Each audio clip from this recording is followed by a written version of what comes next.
Hey Internet, it's Thursday, August 27th, 2009, and there are three things I want to get off my chest this morning. One, yesterday I made a video on youtube.com/thestation where we made an AIDS joke, and a few of you were offended because you have someone affected by AIDS in your personal life. If it offended you because of that reason, I am sorry. Two, if it makes you feel any better, I have a disease that will one day kill me. And three, never let a fat lady ride a camel.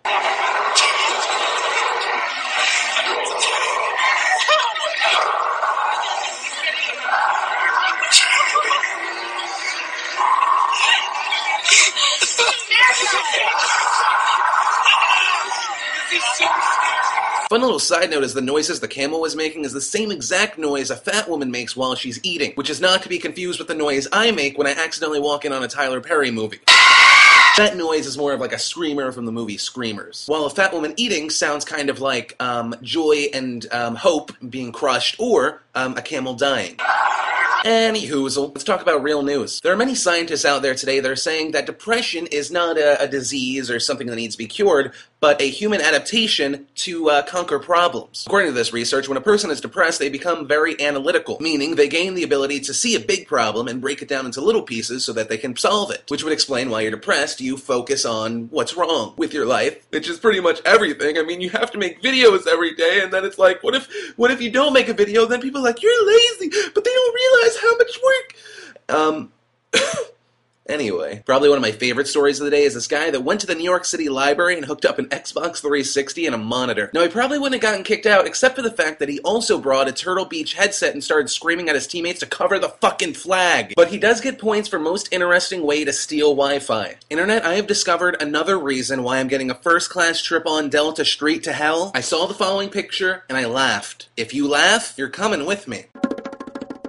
It's so wrong. The Eagles opened up their website to custom dog t-shirts, and it was bound to happen. I do just love how the dog looks back like, yeah, this is fucking hilarious. So yesterday we reported on the rumor that Megan Fox might in fact play Catwoman, which this morning Warner Brother execs decided to crush my dreams of Megan Fox bound in leather with a whip, and announced that that rumor is false and that Batman doesn't even have a script yet. But they did add that one thing that they are aiming for is the entire movie will be shot with IMAX cameras, so that the entire third Batman would be like those really, really awesome action scenes that were in IMAX for the entire movie, which would be pretty sweet. Yesterday, a lot of people asked me, Phil, why aren't you talking about how Ted Kennedy died? And the answer to that, of course, is, it's terrible when someone dies, but I usually only talk about celebrities that die when I know a lot about them. The only thing I know about Ted Kennedy is that he's a Kennedy. Just because it's news doesn't mean I'm going to cover it. For example, if you turned on TV today, it was like CNN, Fox News, like, okay, we are at the Kennedy compound. As you can tell,